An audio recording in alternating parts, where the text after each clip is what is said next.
kan nggak mungkin kita patah tulang terus berdoa sama Tuhan tanpa nggak mau gue datang ke dokter. Pokoknya ini tulang patah Tuhan akan sembuhkan nanti lurus lagi sendiri. Ya kalau dulu Tuhan langsung ciptakan keajaiban. Kalau sekarang kan melalui ciptaannya yang lain gitu, kita dibantu.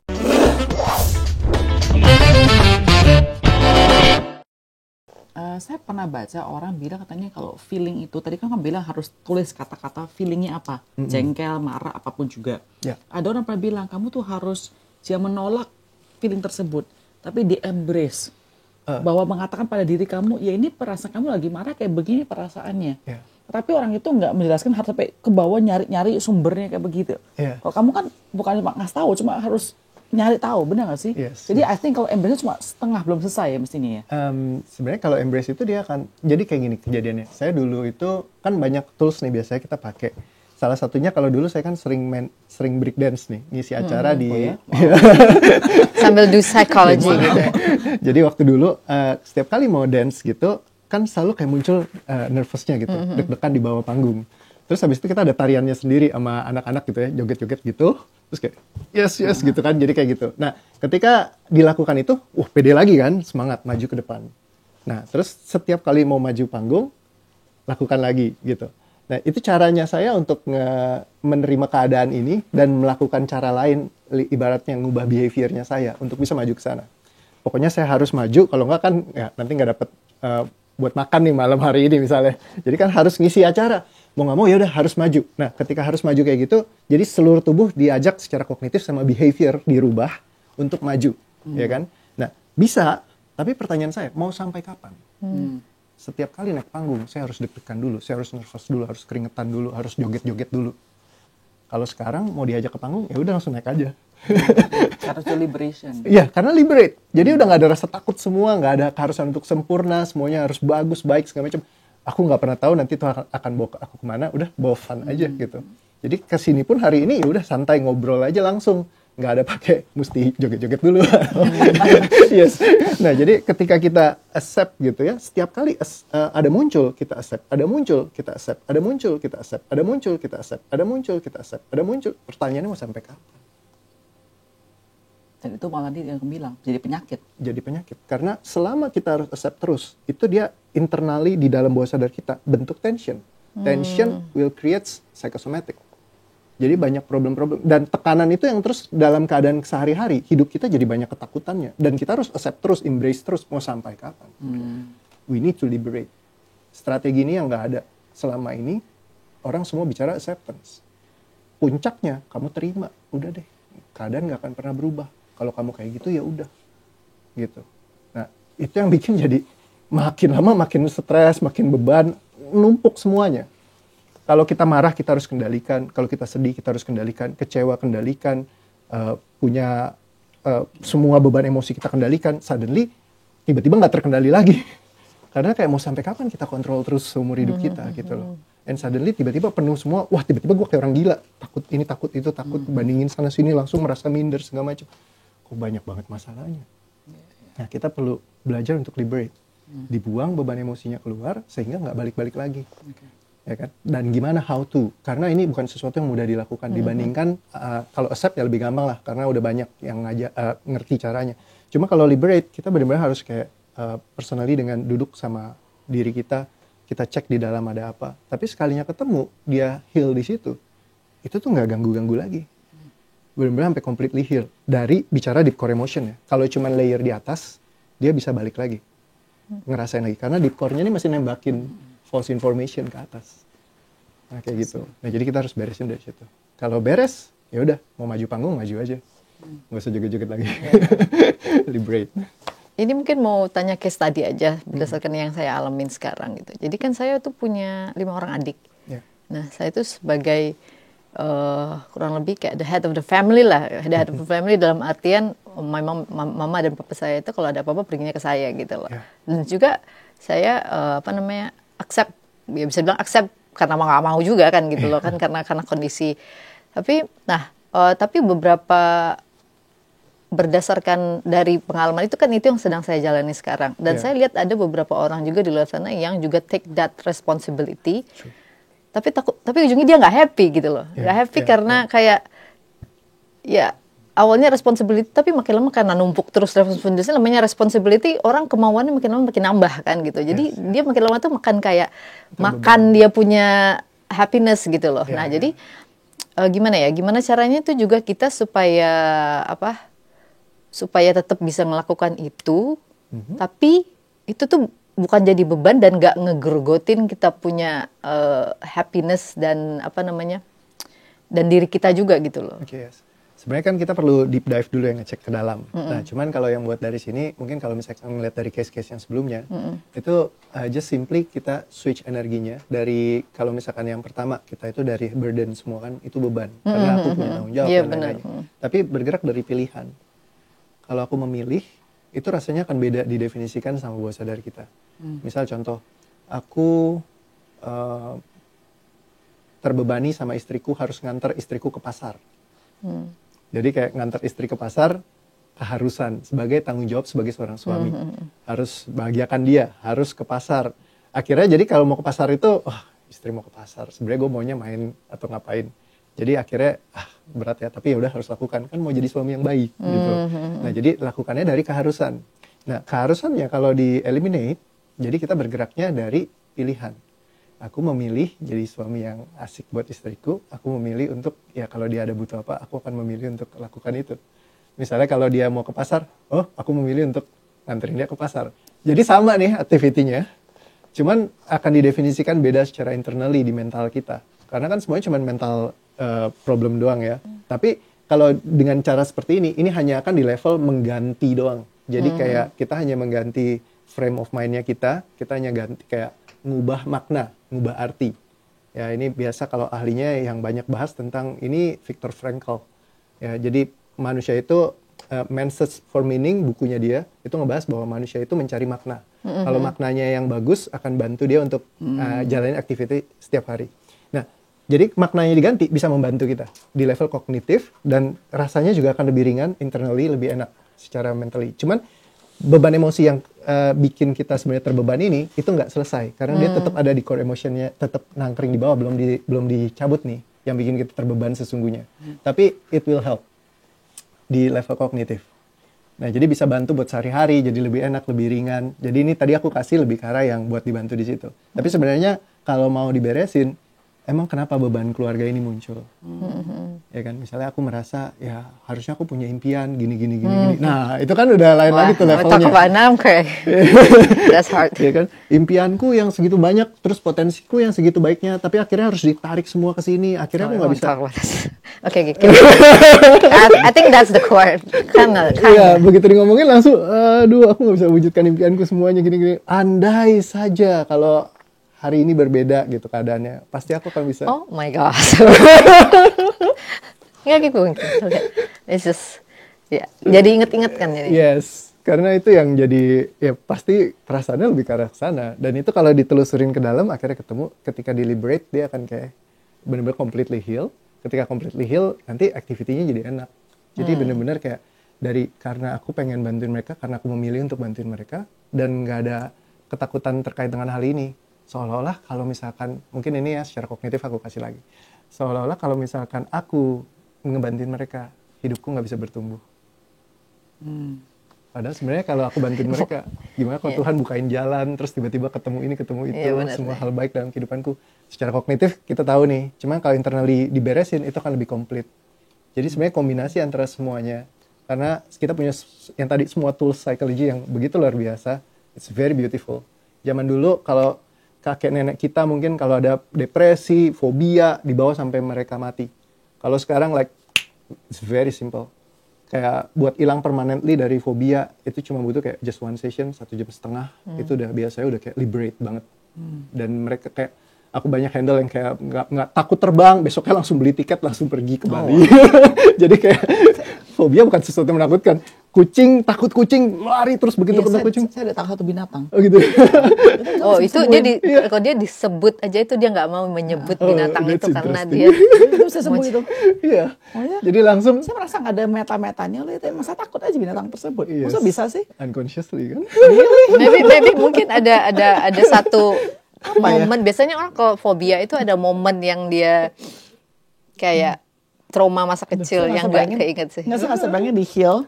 Terus besoknya ke kebun binatang saya pegang itu, saya nggak berani. Wow. Okay. I don't want to be healed. I don't want to touch animals. Takut saya. Sepingsan ini kayak. Waktu itu ada Kang Ido itu gitu kan, kalau di SCTV di RCTI sering dikerjain ya pakai kucing gitu, langsung lari loncat gitu kabur.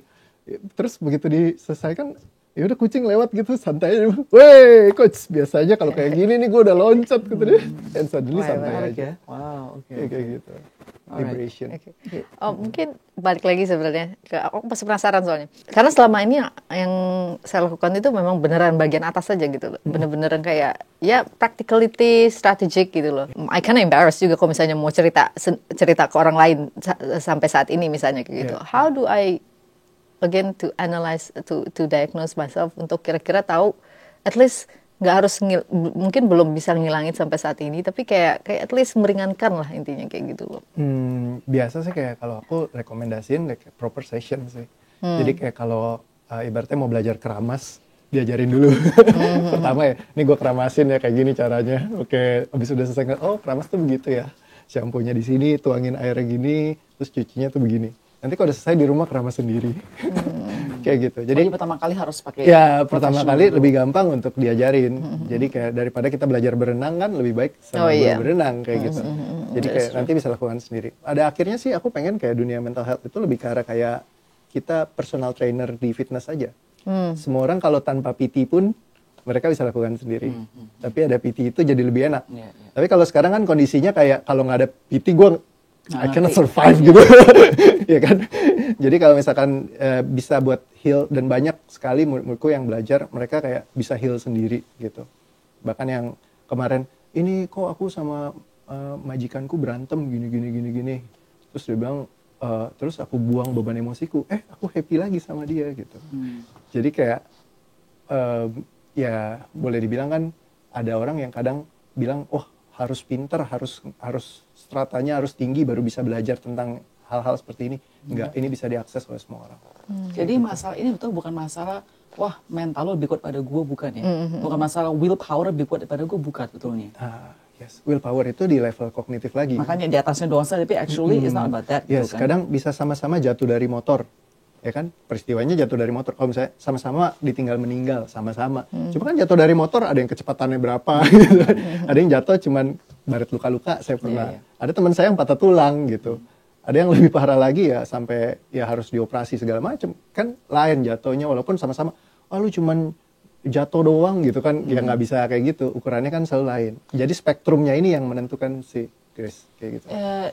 Terutama di dunia sekarang ini kan, nggak dunia sekarang juga, zaman dulu ya, kita kan harus ada ekspektasi gitu loh. Tadi seperti Sasha bilang, ada dia harusan orang paling besar, anak paling besar, dia harus yang menjaga seluruh isi keluarganya, ya kan.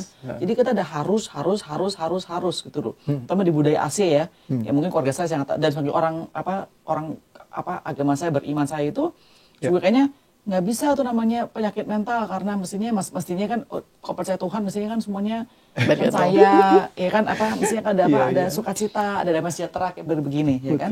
Betul. Jadi gimana sih kita menormalisasikan bahwa it's not about that gitu, it's real, it is happening gitu. Sebenarnya itu yang memang karena kita nggak punya ukuran resminya kan, gimana sih ya, kecuali datang ke psychologist gitu untuk didiagnose.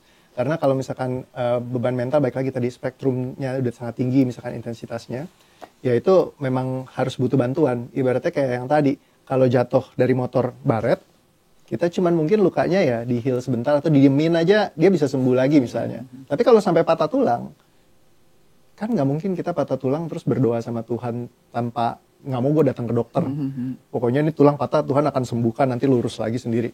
Ya kalau dulu Tuhan langsung ciptakan keajaiban. Kalau sekarang kan melalui ciptaannya yang lain gitu, kita dibantu. Makanya kalau ada kebakaran, ya Tuhan kirimin pemadam kebakaran.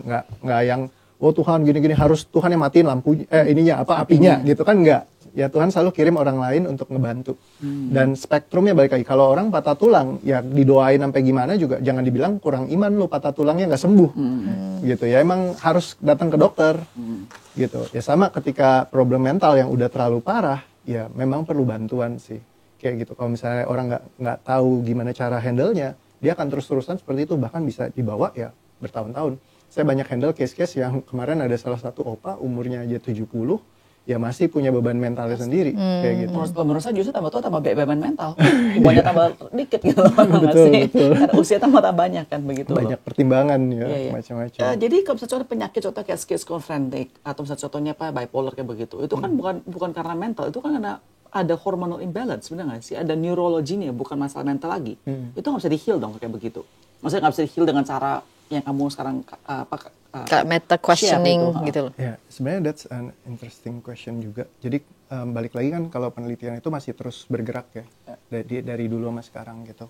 Dan kalau misalkan yang seperti tadi itu banyak case memang trigger emosinya itu ketika diberesin ternyata ngebantu sekali gitu ya. Jadi mungkin nggak langsung heal gitu ya, tapi di pertemuan berikutnya gitu itu mereka mulai bisa activity lagi segala macam kayak gitu.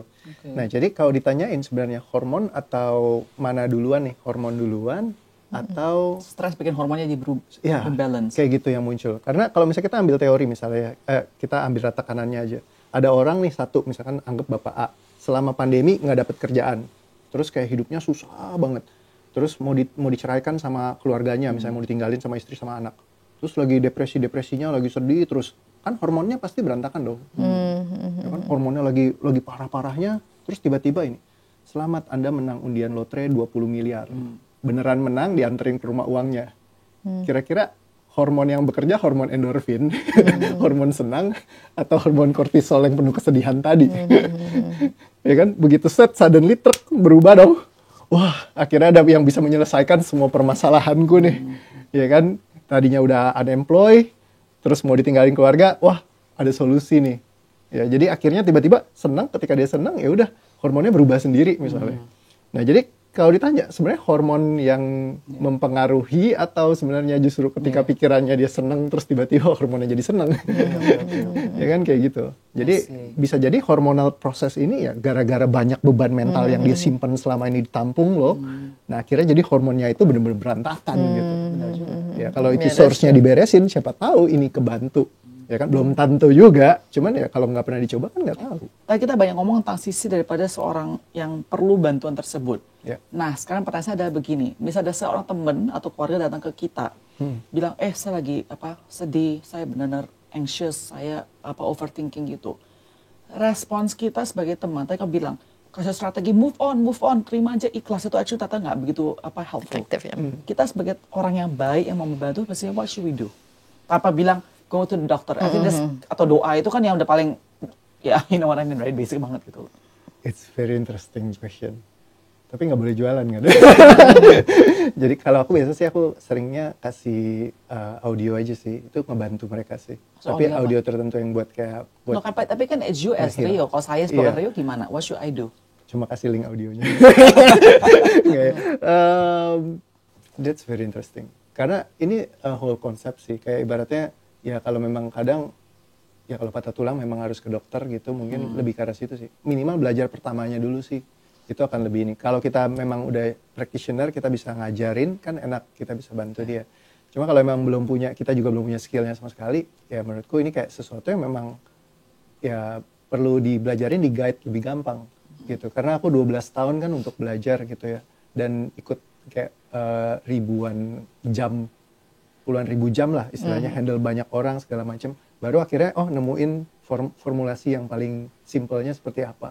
Nah kalau orang mau temuin itu dan ngelewatin semua siklusnya, jalan darahnya kayak kemarin, mungkin akan sangat panjang, belum tentu ketemu juga gitu. I'm just very lucky untuk kayak menemukan ini. Terus juga banyak kayak dokter, ada psychologist juga, konselor, mereka very supportive gitu, dan banyak high praise dengan apa yang aku lakukan gitu. Jadi ya daripada mesti nyoba-nyoba atau apa segala macam, ya mungkin ketika ketemu mereka yang udah jalanin duluan jalan darahnya ya lebih gampang sih gitu. Karena kalau nggak dikasih mungkin ya jadi cuman ketemu sedikit, terus banyak yang kayak gitu sih, begitu diceritain sedikit malah mental akhirnya. Karena nggak di handle secara ini, simply doesn't work kayaknya gitu. Karena yang tadi aku bilang, ini it's not that easy kayak yang biasa tinggal cuman dikasih tahu, acceptance saja selesai, enggak. Tapi memang kalau lu mau selesaiin tuntas, mungkin ada di core emotion kamu di dalam yang kamu nggak sadarin. Kita perlu temukan lalu di heal. Nah itu akan kayak completely gone. Nah itu akan lebih ngebantu ke dia. Karena kalau misalkan dia belajar pertama, nggak works, ya udah deh gue nggak mau coba lagi. Nah tapi kalau misalkan dia coba, kok heal ya, rasanya lebih ringan loh gitu. Abis itu dia bisa going deep lagi, lebih banyak. Ya, kayak Ci Ellen kan cerita gitu. Awal dia kan juga nggak percaya, tapi begitu dia udah beres, terus abis itu aku kasih toolsnya, nih kamu lakukan sendiri. Banyak banget yang dia bilang dia heal sendiri gitu. Jadi dia ceritain, oh ini gue berubah loh, ini berubah loh, ini berubah loh, ini berubah loh. Wow, it's very amazing. Yang tadi kita kayak PT, ketika udah ngajarin gimana caranya fitness, nah lakukan sendiri. Daripada kita cuman, sebenarnya bisa fitness loh, kamu datang ke situ angkat besinya. Terus nanti salah angkat malah otot lain yang berubah atau cedera. Ya, memang perlu kadang. Oke, now the question, sorry, before we finish ya. Let's say satu orang, bisa pasangan ya. Pasangan itu narsistik orang contohnya. Oke. Nah terus dia tapi kita bilang dia lu harus nyari bantuan, lu harus, tapi dia nggak mau dengar karena dia merasa gue nggak narsistik pokoknya gitu. Kan ada orang kayak begitu ya kan. Pokoknya dia nggak mau. Jadi we cannot change that person nanti begitu. It doesn't want to be changed ya kan. Kita sebagai pasangannya itu, by the way I'm not talking about me ya. Just example, case study again ya kan. Case study again. Gimana pasangan itu harus apa ya, memanage every single day-nya untuk handle seseorang yang narsistik. Ya, memang kalau narsistik ini agak kayak case yang spesial ya, karena biasanya banyak mereka yang nggak, karena aku juga dulu begitu, jadi kayak sulit punya kesadaran untuk mengakui kalau mereka punya kekurangan misalnya seperti itu kan. Nah jadi ya paling bisa ya memang dari pasangannya yang kita, kalau misalnya mereka open untuk berubah, ya biasanya mereka yang dirapiin dulu. Nah, maksudnya bukan kamu, itu pasangannya kami harus diubah. Ya, pasangannya yang dirapiin dulu. Jadi yang si narsisnya itu kita nggak sentuh, tapi pasangannya yang kita rubah dulu, dirapihin benar-benar semuanya structurally di dalam dirinya sampai benar-benar dia kayak happy dan ease buat barengan sama dia. Dan nanti pelan-pelan itu biasanya saling mempengaruhi itu lama-lama. Jadi kayak mulai yang di sini juga kadarnya bisa berubah kayak gitu. Seringkali seperti itu. Jadi banyak aku handle case pasangan suami istri, ketika satu dirubah, yang satu ikutan berubah kayak gitu. Nah jadi kalau misalkan yang seperti itu dia intens banget dan nggak mau disentuh sama sekali, ya dirubah dari yang bisa aja kayak gitu. Karena kalau kita mau nungguin dia berubah, kemarin itu ada satu orang follower saya DM ke saya setelah saya bicara sama Ellen May di IG Live. Saya ngomong tentang saya punya depression segala macam ya kan. Terus orang itu WhatsApp DM saya di Instagram bilang, oh dia juga mengalami hal sama, thank you for sharing. Saya screenshot itu conversation, saya kasih ke Ellen. Ellen, ini tadi kita punya hasil pembicaraan. Terus Ellen baik, dia bilang kasih aja nomor WhatsApp-nya Ellen. Akhirnya dikasih, hubungan, akhirnya dihubungi sama Rio, ya kan? Dan waktu berapa jam itu? Cuma 1-2 jaman ya? Aku pas di Surabaya soalnya. Berapa jam? 1 jam setengah. 1 jam setengah ketemu yang tadi Vol tersebut.